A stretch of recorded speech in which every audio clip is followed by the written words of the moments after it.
Hey friends, welcome back to that 1870s homestead. My name's Rachel.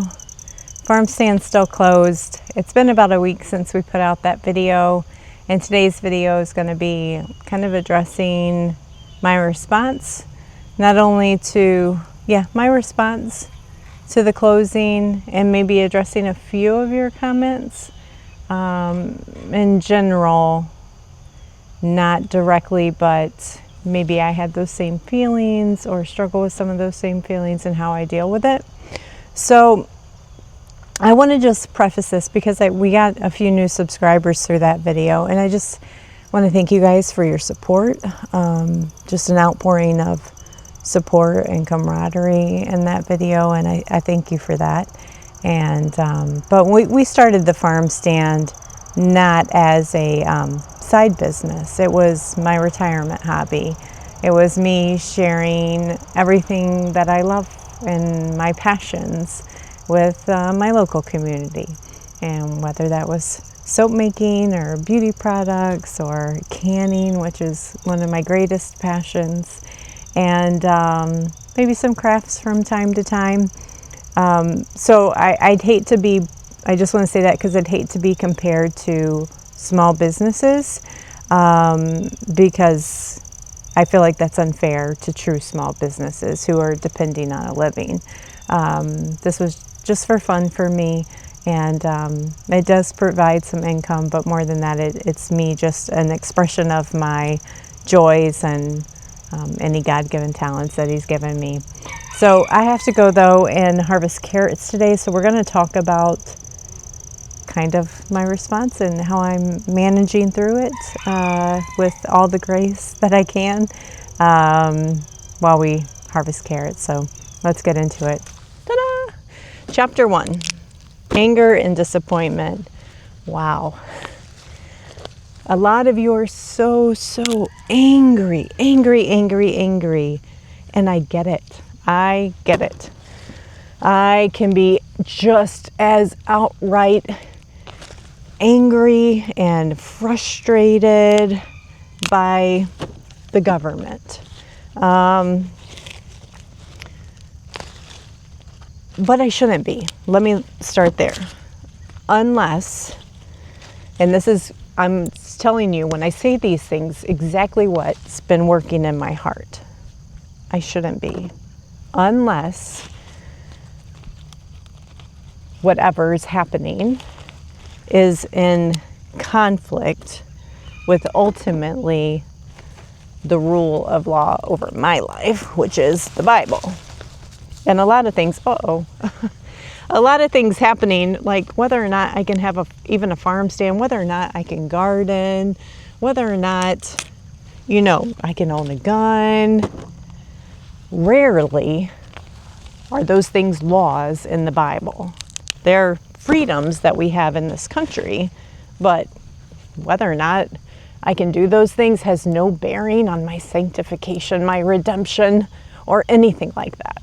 So that's kind of like my initial response was a little bit of anger, or feeling unjust, I guess I'll say it that way. I don't know that I ever really felt angry, but I felt very unjust. Like this is not fair, some kind of righteous indignation that I should have these freedoms. And some people feel like you should, right? Because we live in America and the freedom to pursue happiness and blah, blah, blah, all that stuff. And I want to start out here. If you guys don't know us, I consider myself a tried and true American. We have long legacy. I can probably apply to be a daughter of the Revolutionary War. Long legacy of service in our family. I've had 3 children, 2 still actively serving. So I do love this country and what it was established on, and think that's all great and worth defending. But ultimately, it's temporal. It is an earthly dwelling. It is not where my peace and my joy and my hope should come from.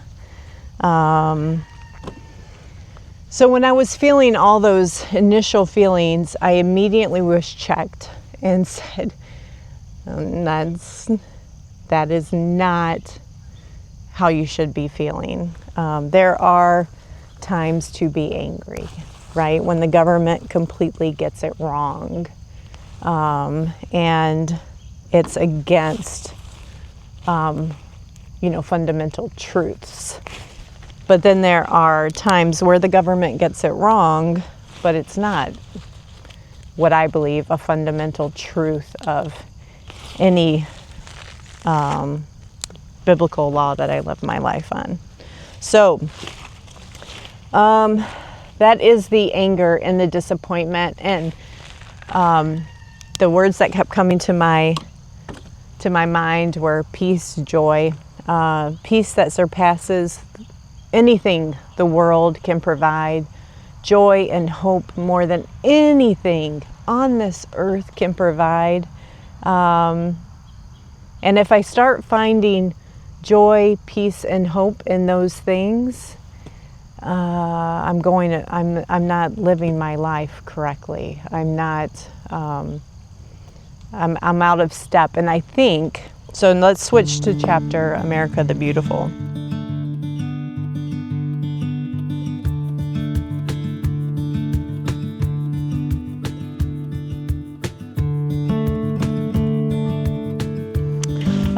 I think that I can, and I'll say we here, can get ourselves in a predicament where we are creating an idol, making something a truth, and I'll say the Constitution, the Bill of Rights, all of that goodness that America's founded on, that I think Satan loves.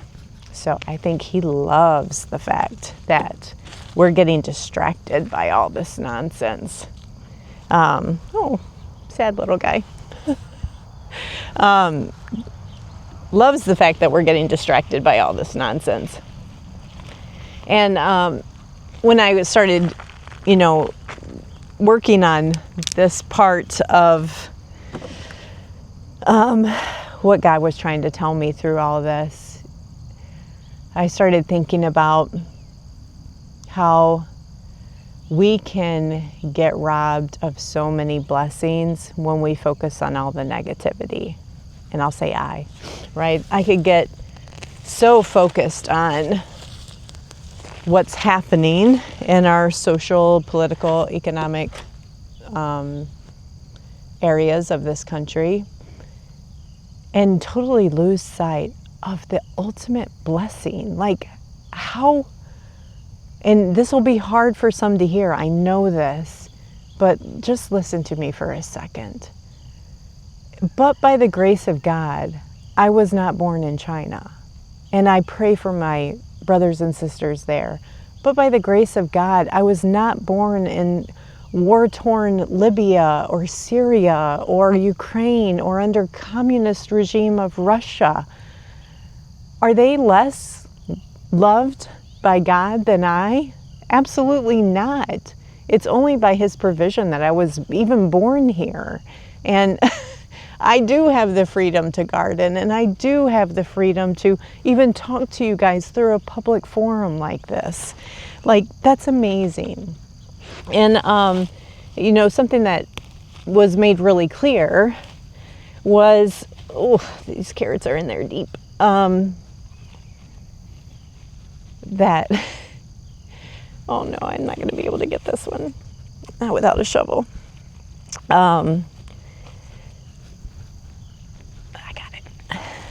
Okay, that he never promised us joy in anything of this world, right? What he did promise was tribulation, oppression, really hard times. All of those things were promised. He said everything on earth can be corrupted and can be tarnished, right? We're seeing that. Everything can be corrupted and tarnished, and to plan on that, Why are we surprised? Why am I surprised? I shouldn't be surprised. I'll never be surprised. And he knew that all of these things would come to fulfillment. And what it is it's my response to those things. Where does my hope lie? Where does my freedom lie? Where does my joy lie? It's not in these things. It's can I be so well rooted like these darn carrots that I can't be shaken, that I can't be moved when things like this happen. And I hope that for my Christians and brothers out there, or if you're not a believer, that you would seek out what is real and what is true.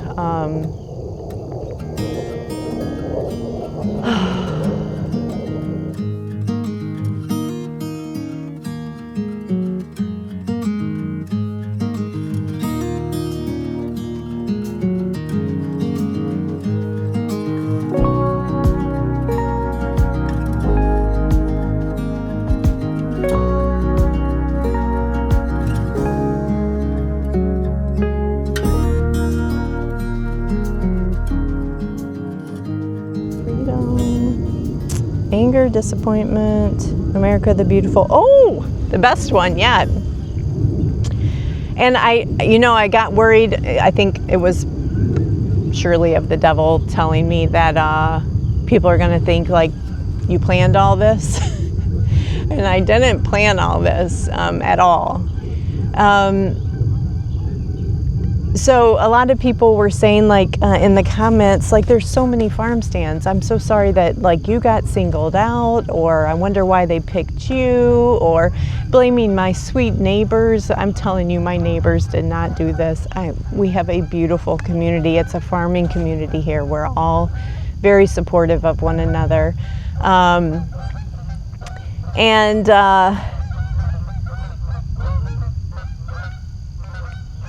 Why I was singled out, whether or not it's true, I have a funny story for this. So, what you may not know is, and again, this is getting back to the farm stand being shut down, how ultimately this is what I asked for.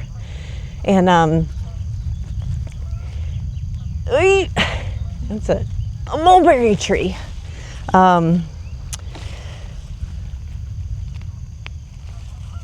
When it was like, so this has been a week since this all happened, right? And I don't know, maybe a few days ago or so, I was dealing through those disappointing and like, what am I supposed to do now type, where am I supposed to take this?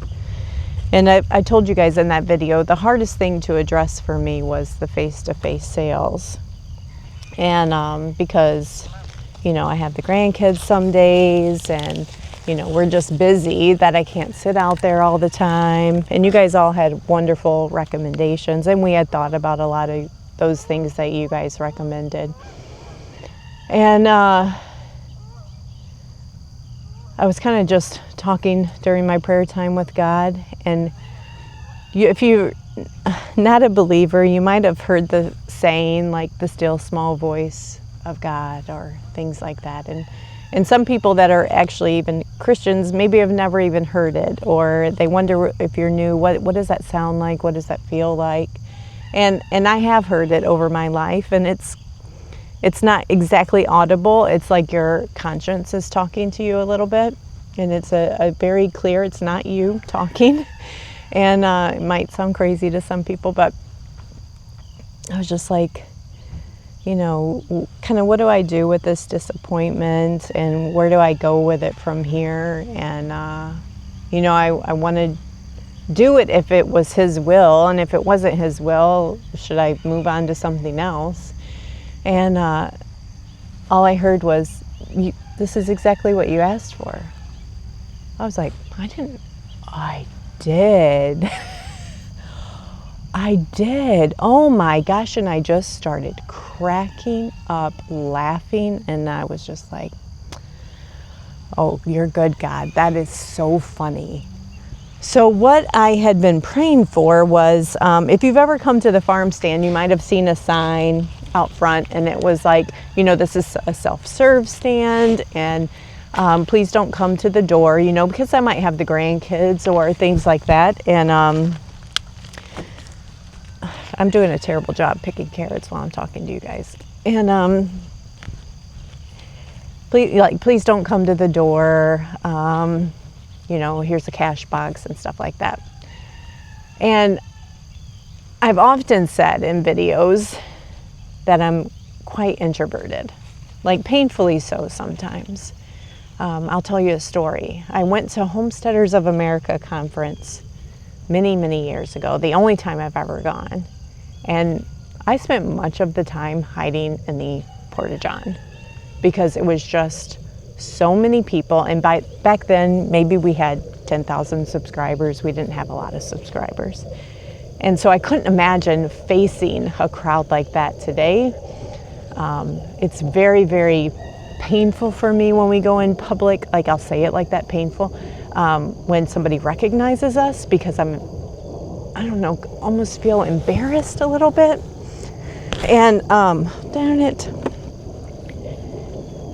And I know all of that is not from God. I know He wants me out there talking to people, being kind and generous with my time. And I started questioning even my so-called introversion. Am I really introverted, or is that just, once again, Satan playing a trick on me and or telling me I am and me falling for it to keep me out of the public, to keep me from talking to people? And I know that there are conditions that, you know, exist. So I'm not negating any conditions that somebody has. This is my own personal journey. And so since July, really, because people would come to the house and I knew they were one of you, and I couldn't get off the couch to go say hello. I was like frozen. And I'm like, help me get rid of this. Help change my heart, change my everything towards strangers. I want to be so outgoing, so welcoming. And I wanted to be able to greet, to be comfortable in that setting. And so when the big thing, the face-to-face, was the ultimate reason we closed the farm stand, He was really answering my prayers, giving me that opportunity to do just what I asked for. And I couldn't help but just laugh. And I'll stay right here and go back to the first chapter of anger and disappointment. Had I stayed so angry and so disappointed, I would have never seen that, right? If I had gone and fought and said, no, absolutely not, I will have self-serve only, I would have missed it altogether. Exactly what I asked for. And I think how many times have I done that in my life? That I've been so angry at a disappointment, so angry at something or someone has let me down, that I haven't reflected back on exactly what He may be doing in my life. So I got about 2 square feet of carrots pulled with you guys. But those are my thoughts. And I know, listen, I'm not going to say I won't politically support and advocate for the things that are, you know, good, strong American freedoms. Of course I will. But I'm not going to get so moved by them or so start idolizing them as something that's going to sanctify me or redeem me or give me salvation, or that is my right. No, my only freedom is my salvation. My only freedom is to worship God. And they can't take that away from me. So that's pretty cool. All right, so that being said, I'd encourage you all, regardless of your persuasion of faith or beliefs, to just try not to get so stuck in your anger that you're not willing to participate in a constructive way where you can.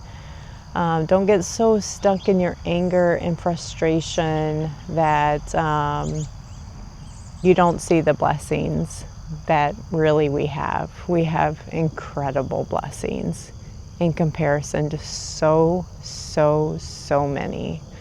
So I wish you guys all well. We'll come back.